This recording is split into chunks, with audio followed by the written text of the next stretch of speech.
So guys, যারা যারা আমাকে দেখতে পারতেছেন, আমি আমাদের বাসা থেকে বিশুর যাচ্ছি হেঁটে। এটা হচ্ছে বিশুর। আসলে এটা হলো গ্রামের একটা শর্টকাট রাস্তা।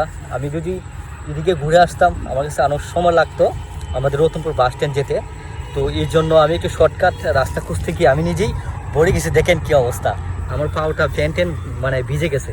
তো রাস্তার লাইলের যে আইলগুলো আছে না, বেশি একটা সুবিধা না, পরিপূর্ণভাবে লাইলগুলো এখনও ঠিক হয় না। কারণ কৃষকরা কিন্তু সপ্তাহানিক ভিতরে জমিগুলো কি করছে, চাষাবাদ করছে, জ্বালা রোপণ করছে।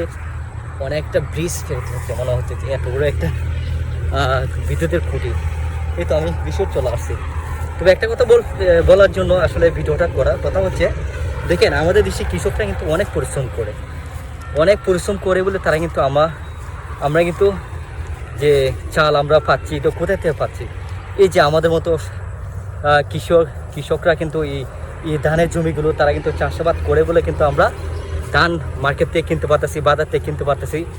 কিন্তু তারা যদি না এই কৃষি জমি না করতো তখন আমরা কী খেতাম? একসময় দেখেন আমরা যখন ছোটো ছিলাম, প্রায় 20 থেকে 25 বছর আগে, তখন কিন্তু খাদ্যের খুবই অভাব ছিল। মানুষ কিন্তু তখন 3 বেলা ভাত খেতে পারতো না। মানুষ তখন কী খেত? রুটি খেত, তারপর জাউ খাইতো, তারপর যে চালের কুইট আছে না, এগুলো দিয়ে মানুষ কিন্তু রান্নাবান্না করে পাতলা করে ইয়ের মতো খিচুড়ির মতো তারা এগুলো খেত। আমি নিজেও খেয়েছি, ঠিক আছে। তবে বাস্তবতে যাই হোক, আল্লাহ দেওয়া লাখ লাখ শুকরিয়া, এখন মানুষের উন্নতি হয়েছে, দেশ উন্নতি হয়েছে, বিশ্ব উন্নতি পশ্চাতে যাচ্ছে। তো এখন মানুষের দিন যে আয় যে এটা বৃদ্ধি পাচ্ছে, ও পাশাপাশি কৃষকরাও আরও বেশি চাষাবাদ করতেছে।